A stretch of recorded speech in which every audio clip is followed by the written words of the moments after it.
Names of the Deputies Dennis Naughton, Michael Fitzmaurice, Eugene Murphy and Robert Troy to discuss job losses and licensing issues at the ESB plant in Lanesboro, County Longford. The Deputies have, as designated by the Cancola, 2 minutes each for opening statements and 1 minute each afterwards. Deputy Dennis Naughton. Thank you. 24 days ago, the Government published the Climate Action Plan, which talked about a just transition. That seems to have been ignored today, as 148 employees from County Roscommon and County Longford, 72 of them permanent staff, are to be laid off by Bord na Móna. The justification for these layoffs just does not add up. We have had long shutdowns of both Lanesboro and Shannonbridge power stations in the past, and this never resulted in the layoff of all of the seasonal and permanent staff. Minister, the very least that those 148 staff and their families deserve now is honesty and answers to the following questions. Has Bord na Móna delivered its contracted tonnage to the ESB under the Public Service Obligation Agreement? Minister, this layoff comes after the layoff of 100 staff by the ESB in Moneypoint due to the price of carbon emissions. We know that peat has a higher level of carbon emissions than coal, so is this the real reason why peat production is to cease in Mount Dillon? Minister, what is the opening stock of saleable peat on the Mount Dillon box at the start of this season? And what is that figure today? And why is production ceasing when only 62% of the harvest target has been achieved to date? Minister, the justification that is being given for the closure of this plant is the fact that the EPA have changed their regulation in relation to licensing. That change took place in 2013. It took the ESB 5 years to set out alternative options and 5 years to look for an alteration to that licence. That excuse doesn't stand up, and the employees deserve answers to the questions I have just raised. Thank you, Deputy. Deputy Michael Fitzmaurice. Minister, on top of what has been outlined already about 75 part-time workers and 75 full-time workers, there are 50 other subcontract workers who are being affected by this. This is the lorry drivers, the people that aren't employed by Bord na Móna, but now, because of this announcement, have no job either. For about 30 years, this hot water has been going in and has been pointed out by the Deputy. Since 2013, this licence debacle has been going on. Why all of a sudden have we decided that we're shutting down and creating more unemployment when it was your government, through Bord na Móna, that has 400 jobs gone already, 200 now? The vision that was supposed to be was for 2027, and it would take 2 more years to use up the peat that they would have in stock. But unfortunately, Minister, there's something that looks not right about this. There seems to be something, when you listen yesterday to Deputy Dooley talking about the closure at Moneypoint, and now we have Lanesboro, and what will be next? Is there an underlying trend or a desire by both government and semi-state to get rid of the likes of Lanesboro, Shannonbridge and Moneypoint? We understood, as was rightly pointed out, about a just transition. There is nothing just about 200 families this evening not having a job that had a job a few days ago in an area that hasn't been emphasised on to make sure different employment has come. Bord na Móna brought people to meetings and they talked about different ideas. Well, the ideas are 5 and 7 years away, but to put food on the table, those families need work. They deserve answers and we want them now. Thank you, Deputy. And I'll call Deputy Eugene Murphy. 2 minutes. Cormagus. Cathaoirleach. Minister, 150 jobs gone. Total shock. None of the Oireachtas members, nor the councillors, knew anything about this until the news started to drift out this morning. It's deplorable, it's unacceptable. And you might be talking about the hot water stretch coming out from the power station in Lanesboro, but by God, you people are in hot water over this. And as Deputy Fitzmaurice and Deputy Naughton have already pointed out, isn't it all very strange? Very, very strange. And certain questions have been asked of you by the previous deputies who spoke, and we have more questions. But before I go into those questions, Minister, I want you to realise this is not just 150 people. In actual fact, I was calculating today with a brother of mine who's a councillor, and we estimate 600 or 700 people will be affected by this. Think of the poor students trying to raise a few bob for going back to college. Think of the part-time farmers. Think of other people in part-time work who for years and years relied on Bord na Móna and were taken on, as they thought, in good faith this year, and all of a sudden, bang, they're taken out of the equation. That is not acceptable in anybody's terms, and it will not be accepted by the people of the region or by their representatives. And as Deputy Naughton has pointed out, it affects Longford and Roscommon. And again, the status of the planning application. What is the status of the planning application now? Of course, which was submitted to Longford County Council to extend the life of that plant for a period of years. And we all know there has to be change.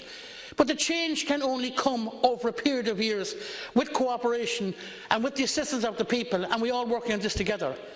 But again, like Deputy Fitzmaurice, I have grave doubts about this whole story and how it's been developed. And answers, honest, direct answers, are needed without delay. Thank you, Deputy. Deputy Robert Troy. Thank you, Cathaoirleach.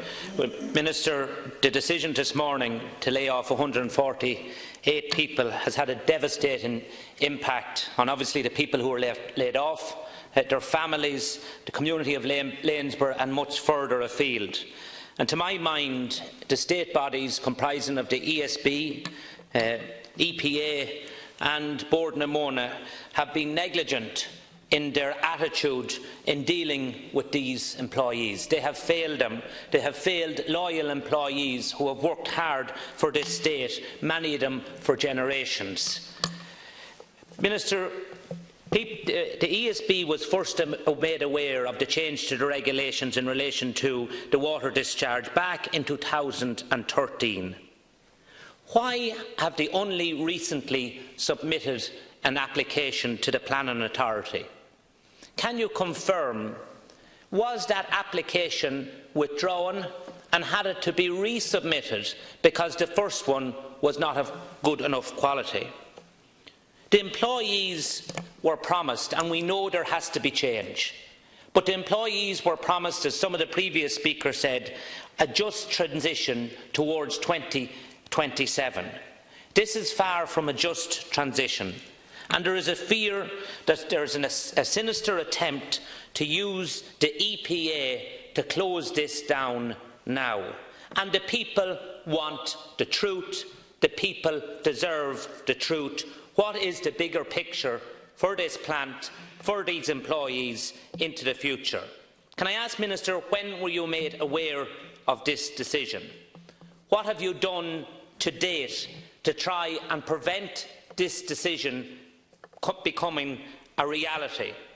And this morning you were asked on the order of business by two of my colleagues to bring the three organisations together to see can this matter be resolved in a timely fashion. Have you done that? Or if not, why not, and when will you be bringing the three organisations together? And what supports are being put in place for those affected families today? Well, first of all, I'd like to thank the deputies for raising this, and I can understand the concern locally. It is an appalling shock for workers to receive the notice that they have been put on protective notice as a result of decisions that have been made. As the deputies know, last month the ESB shut down Lanesboro Power Generating Station to carry out planned maintenance. The generation station was due to return to service last weekend, but the decision was taken on Friday the 5th of July to defer this for up to a 3-month period in order to address environmental and legal issues. As a result, Lanesboro Power Station does not require peat supplies from Bord na Móna. This has had an immediate adverse knock-on effect on Bord na Móna, who have been left with no choice but to cease all operations at the Mount Dillon Bog and place 72 permanent full-time employees and 76 seasonal employees on protective notice. The 148 impacted staff will remain on temporary unpaid layoff from Thursday the 18th of July until Bord na Móna are informed by the ESB that Lanesboro Power Station will return to normal operations. This is expected to be a period of between 4 to 12 weeks. Bord na Móna fully acknowledges the impact that this will have on employees, their families and the wider community, and the company has arranged a meeting tomorrow morning with the group of unions to work through the process and review all options. Some of those questions that the Deputy raises in relation to stocks, I'm sure will be answered at that meeting. Bord na Móna has committed to ensuring that a range of supports are available to the affected employees, and all relevant state supports will also be made available to the workers impacted by this announcement. The situation has arisen due to an issue with the Integrated Pollution Control licence issued to Lanesboro Power. In 2018, the ESB applied to the EPA for a licence review for the station. A key facet of this application relates to amending the conditions imposed by the EPA in 2013 on the cooling water discharged by the station. The ESB sought this amendment as monitoring of the river profile has shown that the station cannot comply with the new condition during the summer months when river levels are lower. I understand because this was a full licence review, the EPA has had to have full consultations and that has meant that the application has taken some time to process and the EPA is considering this application and has requested a time extension of a further 3 months in respect of its deliberations. I understand that last year, on foot of emissions in the 2018 summer, legal proceedings have also issued against the ESB in relation to the operation of the plant. It is in this context that the ESB has made the decision to keep Lanesboro Power Station shut down to avoid leaving the company open to the risk of further prosecutions regarding the operation of this plant. As both ESB obviously have their responsibilities, and I am nonetheless closely monitoring this situation. From the point of view of the EPA, they are of course an independent body who must make their decisions based on the processes set out in law. They have conducted the necessary consultations and I understand will in due course bring this to their board for a decision in as timely a manner as they can. It is undoubtedly come as a major blow to have this occur at a time when we are seeing a difficult transition from brown to green, as Bord na Móna describe it.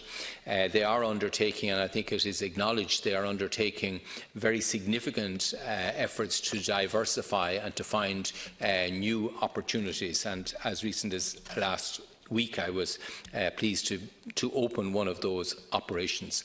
In terms of the PSO, the advice that I have is the PSO has time to run. At this stage, it continues to the end of 2019. Thank you, Minister. Before calling on the next speaker, a message from Select Committee.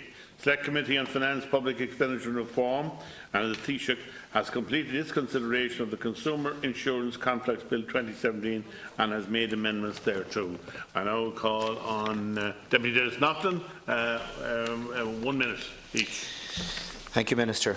Minister, the stories that are coming out of the ESB, Bord na Móna and the EPA just do not add up. My understanding is that the contracted tonnage has already been achieved, and I would ask you, Minister, to get answers to the questions that I have raised, and I would like a copy of those replies as well. Minister, there are 400 families directly dependent on Lanesboro Power Station, hundreds more indirectly reliant on those jobs. We need an immediate transition fund to be established of €125 million.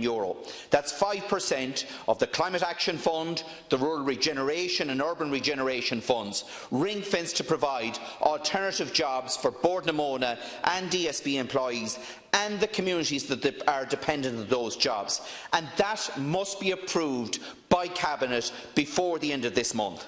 Then we can leverage that fund to get EU and European Investment Bank funding to make a real difference to the local economy right throughout the Midland counties. Thank you. Thank you, Deputy Morris. Minister, I think you should acknowledge that there's more than 150, because as was pointed out to you, there's people that are subcontractors, not matter.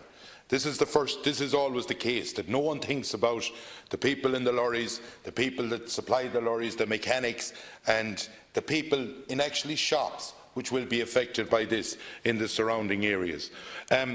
Burnamona were left in an awkward position, and as Deputy Naughton has pointed out, I agree with them on a transitional fund. But we need to know and get to the root of this. Why, while there was a planning pending, could they not stay going? Because obviously this is going on since 2013. Is there a hidden agenda to wipe out the peat stations in Lanesboro, in Shannonbridge, and take Money Point out as well? I want that answered straight, Minister. Minister, you can be in no doubt after hearing the words of Deputy Naughton, Deputy Fitzmaurice, Deputy Troy and myself. And it really is not good enough. It is, and you're talking in your reply about the station having been closed for up to 3 months, 12 weeks. I mean, this must be acted on now, and I'm going to make a call here in the House this evening for both yourself and Minister Humphreys to intervene in this issue. We cannot keep treating human beings in this manner. And if this is the way we're going to try and achieve our green agenda, well, it's not on. As I said earlier, it must be done by cooperation and people working together and not sacrificing people's livelihood. So many people in our region are going to be struggling out of this situation. So will you become involved directly? Will Minister Humphreys become involved directly? And I challenge you. For seasonal workers like students and part-time farmers and part-time employees in the jobs, will you ask the ESB and the EPA and Bordnamona to try and place some of those seasonal workers in other jobs? Let's do that for them at least, and it can be done if the will is there to do it. Thank you, Deputy. Deputy Robert Troy. Thank you, Cathaoirleach. Minister, as has been said, there has been contradicting stories coming from the 3 different agencies, and that's why they need to be brought together, so they can't contradict when they're in the one room, and you're the person to do that. Why did it, when having been made known in 2013, why has it taken 5 years for the ESB to make an application? And where exactly does that application stand now? And when exactly will we have a decision on that application? Because my understanding, and you said it in your reply, is as soon as possible. There's no statutory limits on the EPA to make a decision within a specified time frame like there is on the councils on board Penola, and we need to have that. There is a need for transition. We must diversify. No one is arguing with that, but it cannot be done overnight, Minister. And I asked, what is the long-term plans for this plant? Is there a sinister attempt to close it down in order to meet our climate targets? Because that simply cannot happen, and we cannot play with people's lives, and that is what's happening now. And I also asked what supports are going to be put in place here and now for the families who are affected. Thank you, Deputy. Well, first of all, let me assure Deputy Troy that the EPA they have independent powers, and they are required to conduct, where a full licence review of this nature, they are required to conduct an environmental impact assessment. That's required. They also are required to have public consultation, and that is required. So they are meeting the obligations of their act, and it is not for me to interfere in how they they conduct that business. I will convey to all of the parties the urgency that deputies have raised here, but it is a responsibility of each body to meet its obligations, and that includes the obligations to meet the conditions of an integrated pollution control licence. And I am conscious that the ESB is being prosecuted for its failures in respect of that, and this arose last summer. That is the backdrop to this. I will seek some more information for deputies in respect of the tonnages and so on.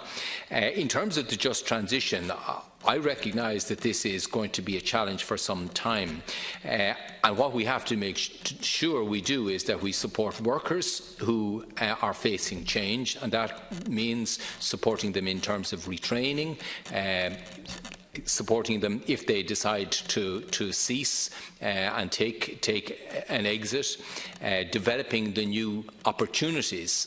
And I think, to be fair to Bord na Móna, I think they have been exemplary in seeking to develop opportunities in a decarbonised world. They have sought to open up new generation capacity in the renewable sector. They're also looking at the waste management sector and the resource recovery sector, which is a sector where they can develop opportunities. They're looking at aquaculture. They're looking at various horticultural projects.